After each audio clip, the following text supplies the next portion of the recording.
Hi, welcome back to another episode of Coldstream Rod Shop. I'm Derek Fraser. In this week's video, at the moment, I really don't have a theme for this week's video because, as I'll explain to you, there's been a whole bunch of things kind of put up in the air and some changes being made. One thing, I had a few things to clean up in the shop. For those of you who have watched a lot of our videos back when we built the 2.5 window coupes, I made a lot of different sheet metal pieces. The intention was only to make them and show you how to make them yourselves, but a few people have reached out and kind of asked me to make a few pieces, which I'm not opposed to. Here in Canada, if we ship stuff in from the US, it comes the exchange rate. Shipping is astronomical, and then we get hit with taxes too. So it's quite difficult for us to bring stuff in from the US. So a lot of times if we can make it ourselves, we do. Also, there's other people here in Canada who have reached out to me and asked me to make some pieces. So that's what you see here. For making the rear corners, as you see here, they're not stamped, they're just made from scratch. I had made a template here that I used to make that. And then all the time when I was making these pieces, I kept basically detailed drawings of, how to make all of the pieces. And then, like, all of these are going to go to a gentleman out west in Canada, so I've just made them up for him. I've got to go to the post office and ship them out. Over here, I kept a lot of extras when I made the 5 window, just because you practice, and I kept little bits and pieces. So I've got a couple extra.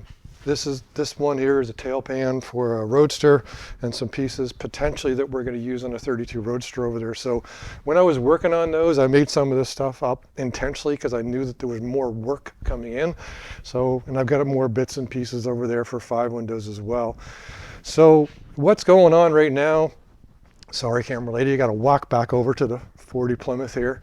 On the 40 Plymouth, the gentleman that we're doing this for, one of the issues is right now, we've kind of discovered, is that, and it was pointed out to me by a viewer, it says, like, holy cow, your shifter's pretty far away back there. I hope you're running bucket seats.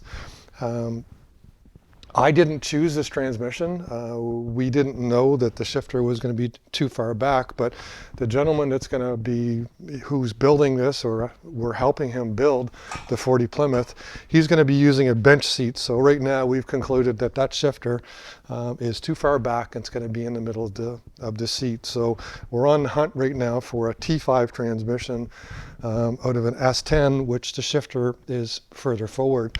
Over there on the 34 forward, we can actually see that an S10 T5 transmission has a shifter significantly more forward than what that Camaro one is, and it's also straight up and down. So there on the Camaro T5, the shifter's right here by the tail shaft, and on the S10, it's further forward. So we've got to go find one of those before we get too much further on that project.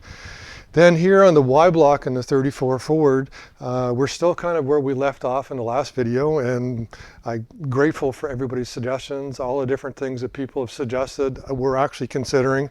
One of them is the possibility that the timing chain cover, there are shorter ones, which would conceivably move the water pump back closer, give us some more space. The owner may actually have one of those. He's going to look. He's got lots and lots and lots of old parts. So before we make the final decision of where this is going to go, we're going to consider all those things. And then, of course, the other suggestion was to drill out the spot welds on the firewall and actually bring the firewall back an inch. Then we can move the engine back. The research we've done as well is that the aftermarket aluminum radiators are as thin as this, so he is actually going to go that way, so we may actually just leave the engine where it's at. Again, he's away. He's supposed to be dropping by here in the next 2 or 3 days, so hopefully before this video is over, we're going to have a final decision of where the engine is going to sit, whether it's going to stay here or move back an inch. He ultimately will make that final decision since it's his project. So, the mounts are all in. The lower mounts are all ready to weld, whether they weld in place where they're at or an inch further back. We'll see. So like I said, this video is going to be not sure what the theme is. The final theme is just going to be a little bit of everything in the shop this week. Like I started in the beginning of the video, we're not sure what we're doing this week as far as how we're piecing things together. Probably not going to be one theme to the whole thing. We're going to try and piece a few things together because we're still waiting for a few decisions. As of yet, the owner still hasn't dropped by yet to confirm the engine location. So what I decided to do after I did the sheet metal stuff was I started working on his master cylinder. Now, we already did a 34 Ford chassis before, and I put a toggle mechanism in the 34 chassis in order to use the original brake pedal. The same request was made on this one, but after discussing with the owner, he asked me if there's some way to put the master cylinder kind of under the floor pan instead of like underneath the seat. So I said, sure, why not? I guess I've seen them set up before. So what I did, I set out to set this one up. If you watch the other video, the master cylinder actually was set over here. I had a rod coming from the top of the brake pedal up here, going to a lever over here, and then that changed the direction of it, and then put a plunger this way pushing into the master cylinder. In this case, what I did is I actually made the levers going the same direction. By turning the master cylinder around and putting it facing this way, I put a lever going down, and a through rod going there. So as we push on the brake pedal, this rod pulls it forward, and then over on this side, hopefully the camera lady won't kill herself, you can see the plunger mechanism pushing in the master cylinder there. So same kind of basic idea, but just a different way. And like I said, one thing this does is that now we can put like a little plate in the floor. You can lift up the floor mat and fill up your master cylinder, versus before I had the master cylinder over here, which is more than likely right underneath the seat. So I'm going to clean this up a little bit. We'll get some paint onto it, probably run maybe some brake lines or something, but I'll work on something else before the video is over. So decided to wrap up a couple of the smaller things, and I thought were simpler things to do. One of which was to install the rear shock mounts. This is a chassis engineering kit. The customer's had it for a very long time. He provided me all the parts that he thought were with the kit. So I followed the instructions, and basically we had to install this mount. I think it was 8 inches from this hole and 3/4 of an inch down, and drilled a couple 3/8 holes into it and a through hole there, and everything's fine. He also scrounged up some shocks, which I thought would fit, but hopefully if we can show this here, with the upper shrouded shocks, they won't work. And when I look at the instructions, it actually shows using a type of shock like what you would use on the front end of the car. So I borrowed the front shocks. You can see them here. It does clear, but one of the issues is that the lower shock mount now, if you notice, I would have to turn it all the way around like that, and it puts a really, really bad twist on the top shock mount, which makes me think that lower shock mount may be for, I think we can show this a little better, that lower shock mount there might be for a different kit. So what I'm going to do now, I'm going to make a mount so that the shock, hopefully I can show it there.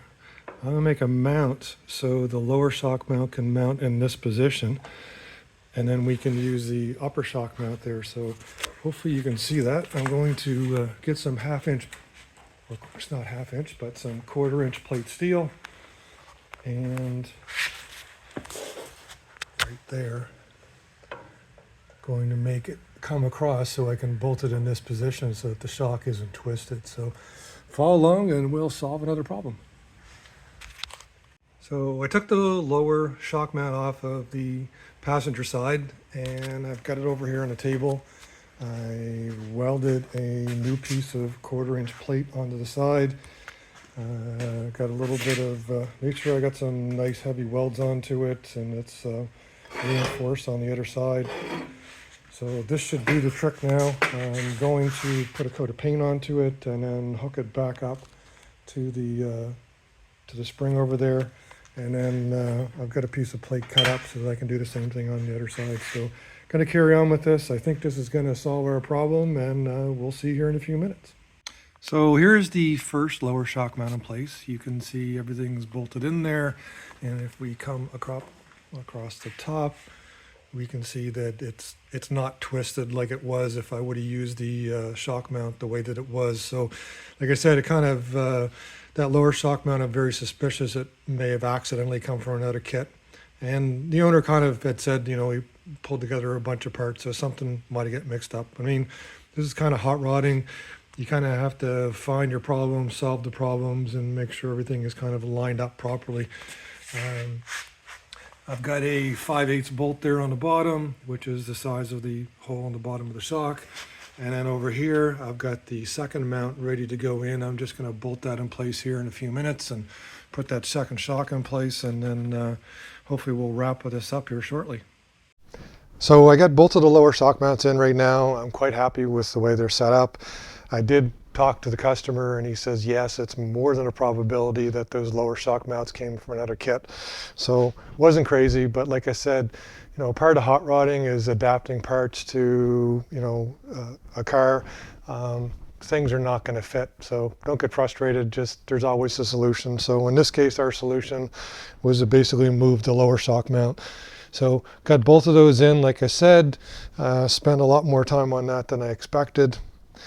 And then, like in the middle of the video, like I said, the other ask had been to put the master cylinder forward instead of back, so we got that all done. There's still more to do on this chassis. The gentleman that owns it is supposed to come tomorrow. We're going to go over where the engine is. Hopefully we can come to a final decision that where it's at right now is where it's going to stay. I'll weld up the front engine mounts. And then also that'll allow me to reinforce the rear transmission mounts, paint it up, and then put the plate on top. And then I'll go around and I'll finish off putting all the brake lines in, and then hopefully we'll wind this up. Oh, and the bushings for the front 4 bars, they came in. I've got to put those in. So when I take the engine out to weld things up, I'll put those bushings in too. So, but that's going to be next week. So this is as far as we get this week. A little bit of this and that for this week. No special theme onto it, but that's it for Coldstream Rod Shop this week. I hope you enjoyed it. Please like, share, tag, and subscribe, and I'll see you next week. Everybody take care.